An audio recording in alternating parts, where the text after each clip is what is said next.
everybody, and welcome to our webinar, How Not to Hit the Headlines in 2026. My name is Adam Myers, and I'm the Sales Director here at Cyberlab, and I'll be your host for today. Joining me is Ryan Bradbury, who is our CTO here at Cyberlab. Ryan, can you just explain a little bit about your role and what you do on a day-to-day basis? Yeah, sure. Thanks, Adam. Hi, everybody. Thank you for tuning in. So Ryan, CTO at Cyberlab. I'm responsible for leading a number of the engineering teams within the business, and as well as that, responsible for the evolution of our SaaS software as a service platform. And something we've been working very hard the last 12 months or so is the launch of a new product called HackRisk. Perfect, amazing. Thank you, Ryan. So today we're going to cover off 4 key incidents that happened in 2025, covering off M&S, Co-op, Jaguar Land Rover, and Oracle, and what these breaches have in common. We'll be discussing a little bit on supply chain security and how we're helping a lot of organizations with their security posture. And then, as Ryan mentioned, we'll be covering off HackRisk and how that is helping a lot of our clients with their security score and security posture. So I think, first of all, Ryan, I guess, why does this keep happening, and why are large organizations hitting the headlines in 2025 especially? Yeah, sure. So I think just before we look at individual incidents, I think just to firstly level set. So over the last 12, 18 months, we've all heard about household name organizations with large budgets, security teams, mature security programs who are still suffering cyber incidents and cyber breaches. So the webinar today isn't about scare stories. It's more about understanding how these attacks actually unfolded, why controls failed, and most importantly, what this means for your defences in 2026. So hopefully by the end of the session, you will be able to walk away with a clearer understanding of maybe where modern security programs still break, a realistic view of your own hidden security gaps within your infrastructure, and a set of practical, achievable steps to reduce your exposure. So most major breaches today that we're reading about in the news, they are not starting with sophisticated malware. They're starting with a breakdown of trust, assumptions, and blind spots between teams, suppliers, systems.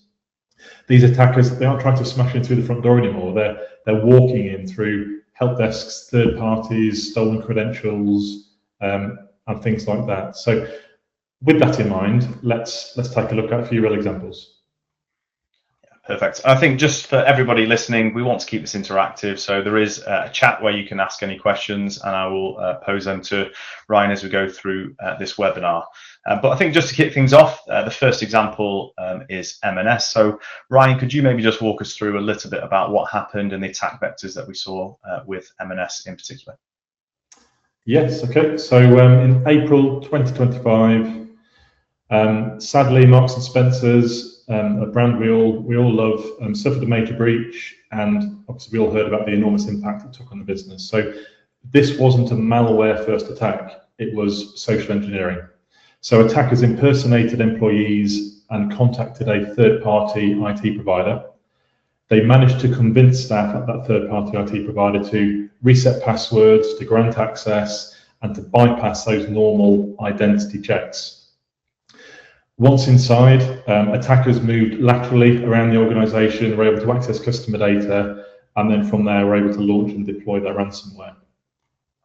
So I think the key takeaways here are this breach wasn't due to missing tools. It happened because humans were placed under pressure and maybe without enough conditioning around how to handle that. So I think really what this highlights is security awareness training and phishing simulation campaigns maybe need to do a little bit more, so cover phone-based threats as well.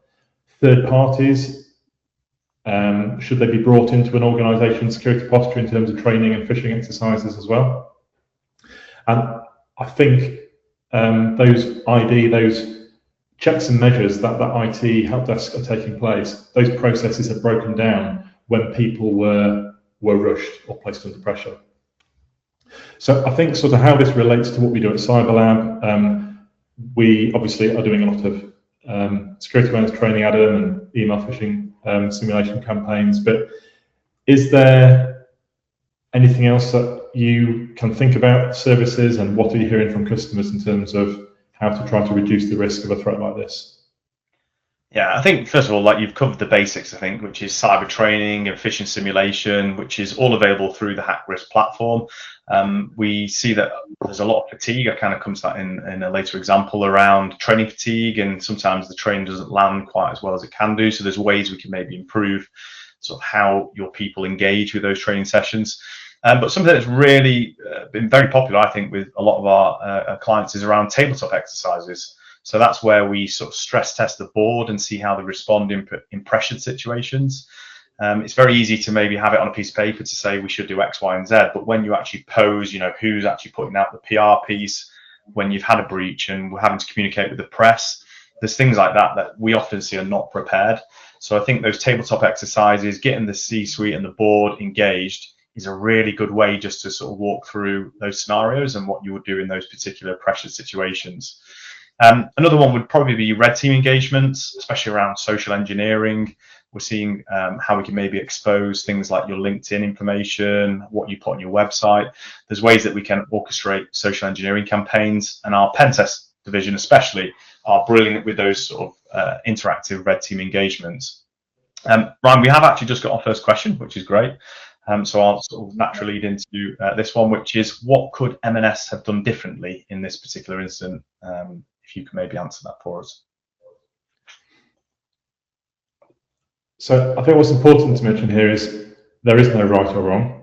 We obviously aren't looking to point the finger at M&S and say, oh, well, they had a shoddy security practice. We don't know what measures they had in place to try to prevent these sorts of attacks. But I think the basics like training and phishing, I think probably what's most important is some of the services that you have touched on, which just allow an organisation to think outside the box and to consider scenarios. We're all good at protecting the assets and the piece of the infrastructure that we know the most, we're most comfortable with, but sometimes we don't know what we need to protect if we don't know what's there in the first place. So I think just thinking outside the box and having to be open-minded and understand that it is a journey and there isn't a one-size-fits-all. Yeah, and I think that's where we help is, sharing information like today and lessons learned and what do we all gain as sort of cybersecurity community to work together to kind of prevent this from happening. I think that's where I'm seeing really good things from the events, podcasts that we do. We've got people talking around security, and somebody might have a second set of eyes on things of how we can maybe work together to sort of solve some of these major incidents. So I think that's pivotal to sort of protecting us all, really. We lead naturally now into our second example, Ryan, which is on the co-op. So could you just expand a little bit on what happened with the co-op on that particular incident? Yeah, sure. So just weeks after the M&S incident, the co-op experienced a very similar incident. So again, attackers impersonated employees, IT help desks were targeted, and some password resets were socially engineered. This led to unauthorized access across multiple systems. But I think what's important here isn't the breach itself, it's the pattern. So attackers reuse techniques that work. And I'm not sure how much truth there is in it, but I think in terms of ransomware, there's an awful lot in the media about organizations who have paid a ransomware demand, then fall victim to ransomware again and again. And whether these criminals are then reselling these leaked credentials on the dark web on a sort of will pay list, and those organizations who are known to pay ransomware, those details are then traded again, maybe at a higher value, because there's a good chance if you can infiltrate this organization, they're likely to pay a ransomware demand again. So I think if your organization has a help desk, is using third parties, is relying on people to sort of do the right thing under pressure, then you're exposed as well, unless you are actively testing and reinforcing those behaviors. So I suppose this is continuous phishing simulation and ongoing awareness training as well. Adam, would you agree?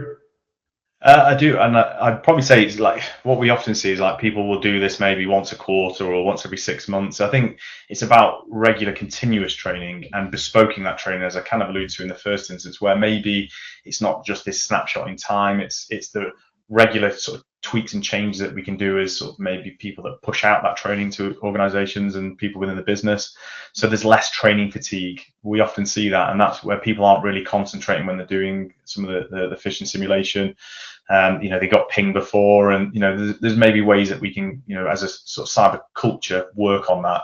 You might also want to look at things like maybe if you use certain SaaS applications or your own CRM, we could maybe bespoke that so the logo and the branding is correct and it looks more real, so that actually catches more people as they sort of do those sort of type of training simulations. I think that's where we can definitely help. So something to maybe look at. I think, Ryan, you had a bit of a story you were talking about recently that you maybe want to expand on. I know that you were looking at that, which certainly caught my eye and made me think twice. Yes, sure. So I think the story you are referring to is a couple of years ago now. I was having a conversation with a contact who works in an IT security team for a relatively big organisation. I think I've got 250 staff or something like that. And he told me about what he called a very near miss in terms of their infrastructure and their security team, and it related to their finance department. He told me that he believes they're doing all the right things in terms of all the best practice things that we've been speaking about. But he said one afternoon, an individual within the finance department received a phone call. The caller said it was from the bank and they needed to read out a statement about their account. The person in finance thought, okay, absolutely fine. The caller was asking for one character from their PIN or from their password. I don't know exactly how he worded it, but this individual in finance thought, well, okay, well, releasing one character is within the parameters of what I'm allowed to do. That seems perfectly acceptable. I know I can't give away any more than that, but one character seems okay. Release one character, and the caller read out a statement from the bank. The person in finance thought, yeah, that seems legitimate and perfectly plausible. Ended the call, thought that was the end of it, and hadn't considered there was anything sinister about that phone call at all. What that individual hadn't realised, and I suppose the wider business as a whole, is over the next 6 to 8 weeks, a number of other people within the finance department were getting very similar calls, similar statements from the bank, but because there wasn't any, I suppose, red flags or signals in terms of, I'm not sure about this, everything slotted within the parameters of what they considered safe. But over a couple of months, these attackers had been able to piece together enough characters and enough information that they needed to phone the bank and to manage to get through security and request a large outbound transaction. And the chap I was speaking to said, well, the only reason it hadn't happened is our account manager at the bank would normally handle these large transactions for the business and saw it sort of flag up on or flash up on a system or a dashboard. Well, that's really strange. That customer would normally come to me and I would process and I would handle that for them. I'll just reach out and just see why they didn't come to me on this occasion. Obviously call the customer hadn't got a clue what they're talking about, cancel the amount and the transaction. Unfortunately, there wasn't an incident there, but he said it would have been a significant incident and caused severe outage and trouble and interruption to the organisation overall. So I think just the point I'm trying to make is even with the best security teams and the best training and the best individuals, some of these attacks are so ingenious now in terms of how they start, and attackers just have the patience. They aren't in any rush anymore.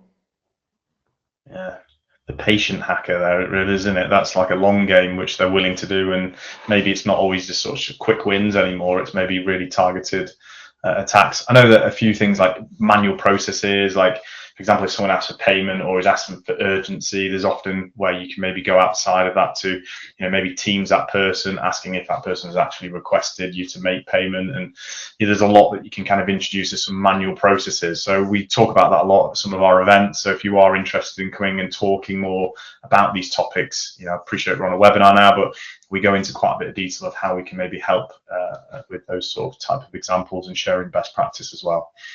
So that leads us into our third example, which is Jaguar Land Rover. So I guess, Ryan, could you just maybe set the scene of what happened here? This was obviously something that hit the headline hugely in August. So yeah, I guess what happened and what can we learn from this? Sure. So August 2025, we're all aware of this breach, led to a major production shutdown. Initial access was likely gained through stolen credentials, possibly sourced from the output of maybe a phishing attack or exploited or exposed enterprise systems. This wasn't a single failure, it was a chain of small unseen exposures. So I think what this highlights is organizations often are not aware when their credentials have already been compromised. So what maybe exists and sits on the dark web frequently goes unnoticed until it's far too late. And reconnaissance by attackers, that process of using a multitude of tools to find all of this intelligence about a potential target, happens long before an incident is even visible. So I think if credentials are for sale on the dark web, then whatever controls you have on your perimeter at that point are largely irrelevant.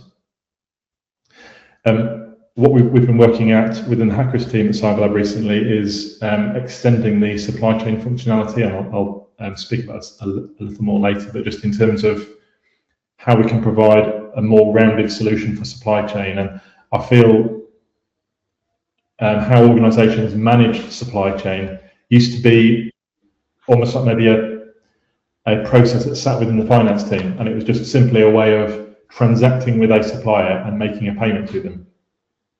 But what we have seen, and I think over the last 2 years, it's become much more an IT and a cyber, a security and a risk procedure, where this isn't just about transacting and making a payment to a supplier. This is about understanding and evaluating what risk are we inheriting if we start working with this supplier.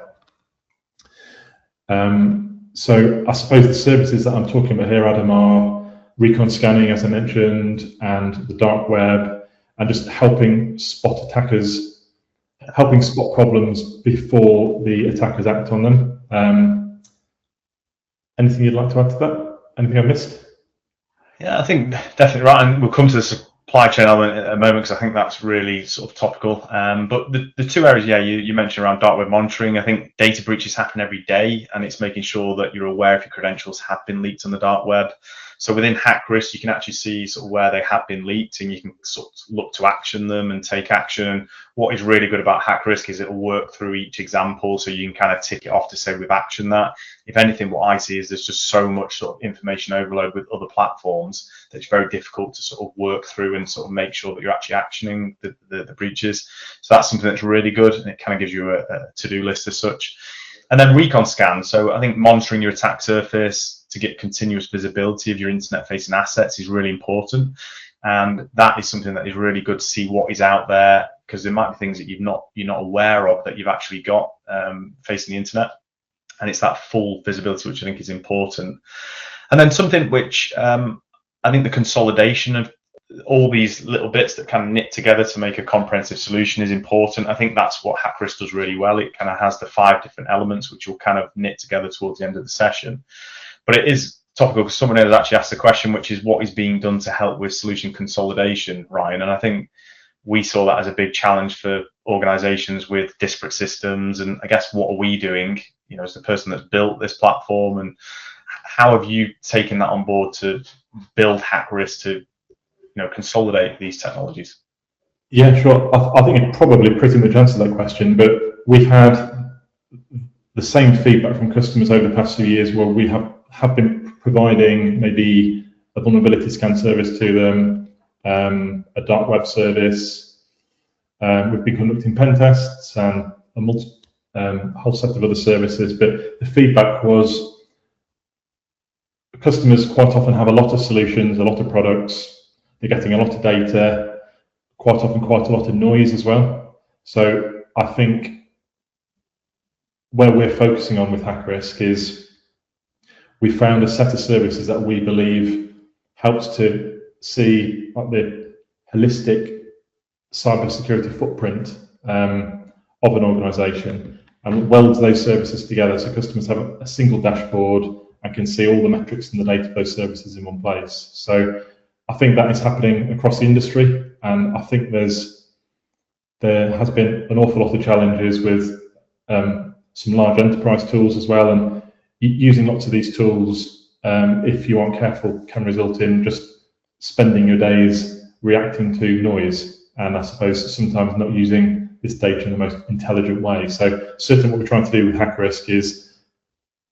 to weld and blend these services together and help customers understand maybe how something here affects something over there.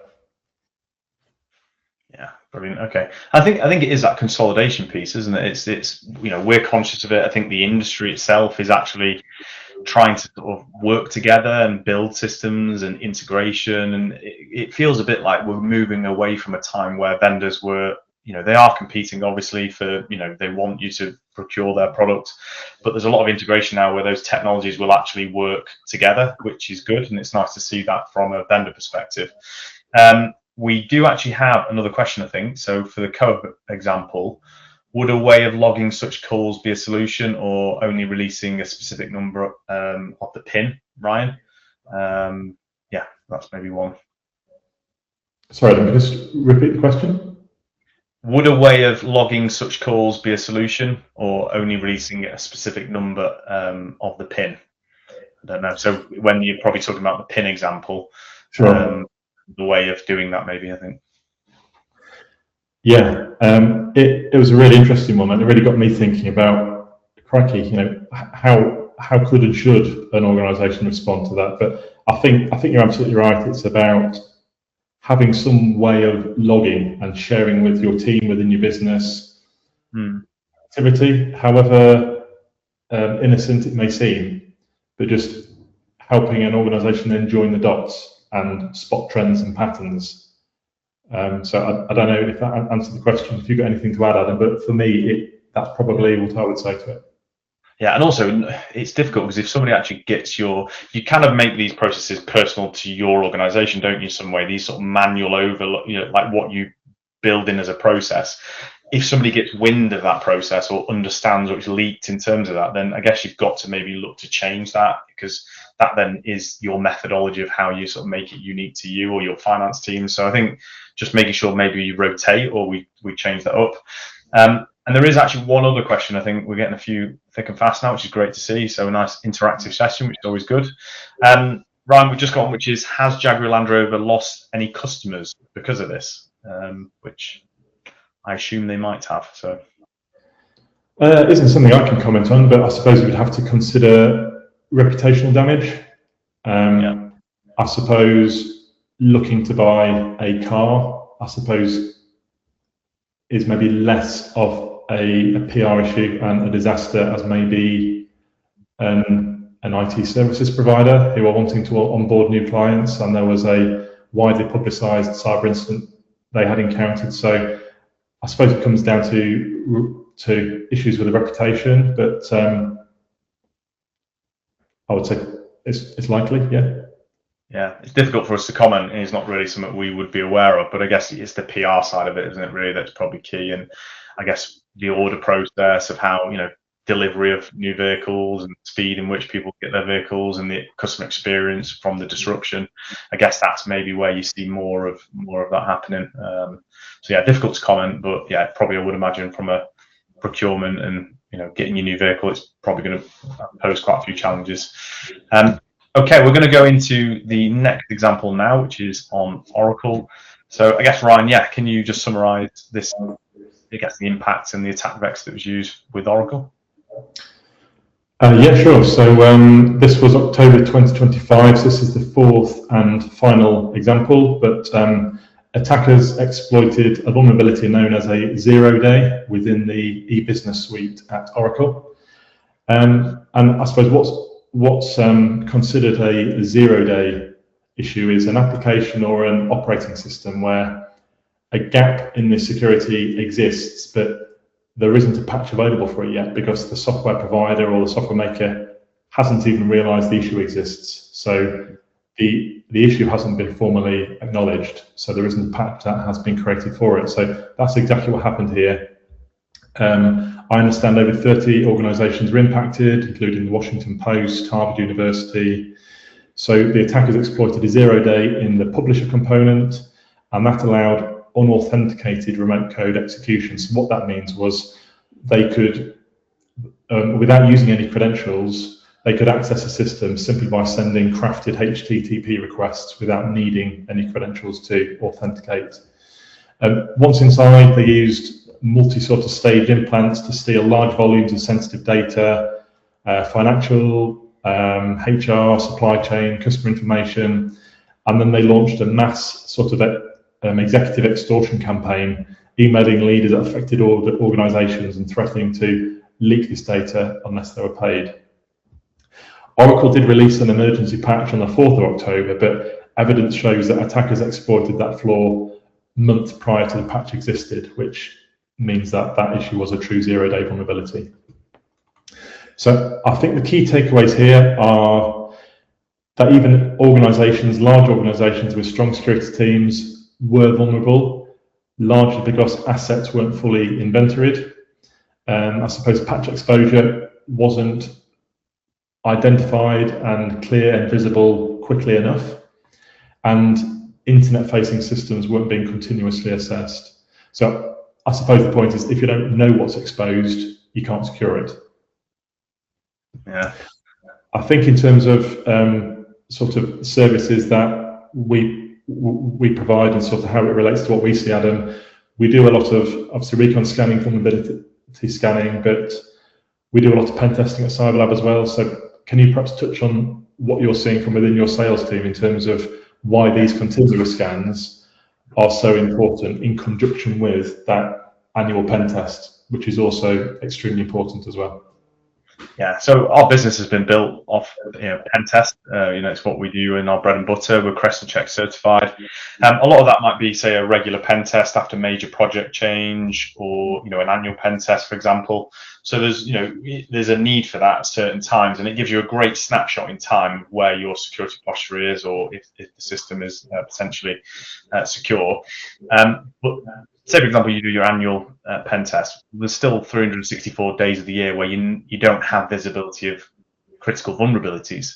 So I think what we're seeing, and where we're seeing real success with helping customers, is that continuous vulnerability scanning within hack risk, and that's between pen tests. So we're monitoring that attack surface in between pen tests. So instead of just having this one-off snapshot of time where you know that you're in good health, it's when things adapt or projects get delivered or change happens or some dev work, and things will happen there where you want to understand what that attack surface looks like at that moment in time. So I think the ability to see that is really important, and that's where I would highly recommend the vulnerability scanning that we offer within hack risk. Again, something that will help paint a picture over time and keep you protected throughout the year. I do believe we've just got a question in. What is the best way for companies to protect themselves against 0-day incidents, Ryan? Putting you on the spot here with some great questions. Yeah, that is a very good question. I suppose if you're using systems where 0 days are identified, there aren't any patches for those, so it's obviously impossible to protect against something and to secure your systems when a patch isn't available. But I suppose the best organizations can do it comes down to the visibility and to ensure you have a robust scanning process and strategy, and you're feeding on intelligence where possible, so you are alerted and aware, and patching systems as soon as patches are available. We do a lot of Cyber Essentials, and there's a lot in Cyber Essentials about ensuring high and critical patches are installed on systems within 14 days of release. So it's about just ensuring that your systems are being updated and patched as soon as possible. But the point of it specifically around 0 day is a really difficult one. I'm not honestly sure I can answer it any better than that. We do have, just to kind of think, something, maybe if that person wants to maybe reach out and we can set up a call with some of our key vendors and consultants. But we do work with a company called Vicarious, and they have a patchless protect solution within their automated patch management solution that they offer. And that might be a way that we can look at that. So often you might see old legacy systems, there's obviously not a patch, and there's things that we can't do there. So there's ways of sort of ring fencing some of that until maybe a patch is available in certain systems. So again, if you're looking for that answer, maybe we could go down that path and help you there. So if you want to reach out and just drop me a message or a comment in the chat with your details, we will reach out and set up that call, because I think that could really help you in that incident. Right, so I guess that's the 4 examples. I think it's good to talk this through and how to help organisations. But I guess, Ryan, what do these breaches have in common that we can maybe learn from?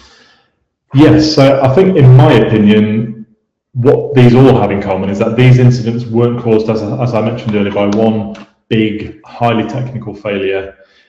I think they were caused by some gaps between people, and process, and the technology and use within these organisations, caused maybe by assumptions about third parties, when third parties will and won't do, lack of the visibility on a state, and just that continuous piece about understanding what assets you have so you know how to secure them, and maybe an over-reliance on some point-in-time controls as well. So I think the key is that attackers are not needing perfection. They aren't needing that perfect storm of a multitude of problems to find their way into an organisation. They just need one blind spot. And the hard part for any organisation is to understand, where are these blind spots?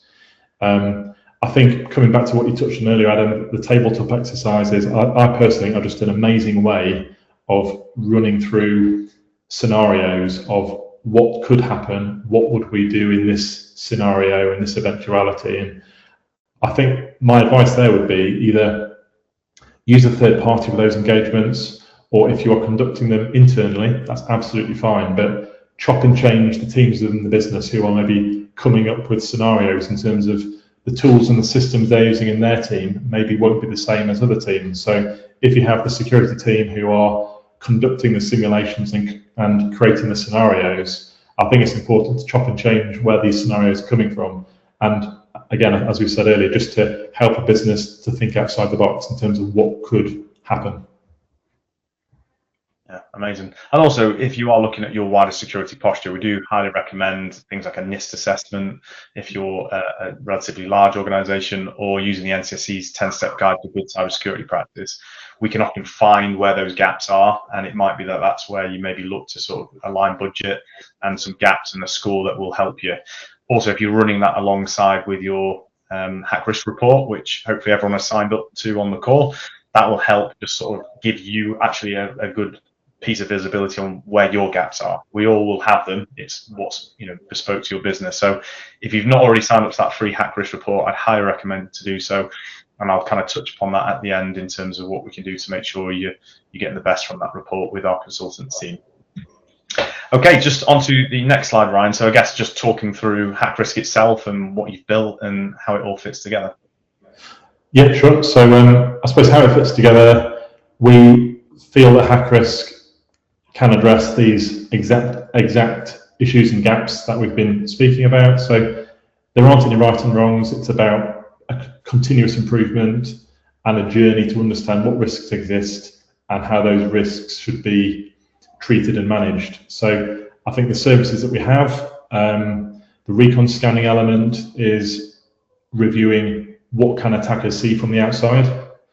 The vulnerability scan module is what can they exploit today? What issues and vulnerabilities have we got within our systems that exist, that haven't been patched, and an attacker could potentially exploit those right now? We scan the dark web, so I think what's absolutely critical is understanding what these attackers, what they might already know or what they might already have, what exists out there in plain sight on the dark web. And then phishing simulation, where will these people fail under pressure? And security awareness training, how do we actually change that behaviour over time? So individually, all of these tools help. but I think together they help reduce the risk of any organisation from having to become the next headline we spoke about earlier. Yeah, nicely put. Thanks, Ryan. So I guess some stats. Just 13% of UK businesses formally assess cyber risks from their immediate suppliers, and only 8% consider their wider supply chain risk. And I think this is where we're seeing a little bit of a gap in the market, is where clients aren't monitoring their supply chain. They're not regulating the standards of organizations to make sure they're working to certain ISO accreditations or what they're doing with their data. So you might have a supplier that you've used for the last 10, 15 years that you've got a great relationship with, and it was probably a relationship formed before sort of maybe the digital age of what we use and how we sort of look at our data now. But what that business might actually do is expose your business to security risks. They might, potentially, not intentionally leak your data, or they might use it in a different way that you would want them to.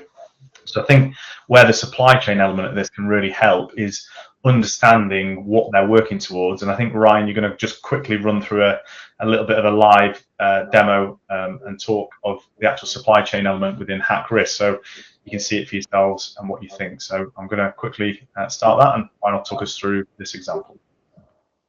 Okay, yeah, sure. I'll provide some commentary. I think this is a short video, so I have to talk fairly quickly, but just a bit of a sneak preview in terms of the supply chain risk module within Hack Risk. So speaking to customers, what we are sort of extending is that core functionality within supply chain risk. So we are allowing our Hack Risk customers to invite their suppliers and their extended supply chain to the Hack Risk portal. They can obtain a score themselves. And what it allows that root customer to do is see a list of their suppliers.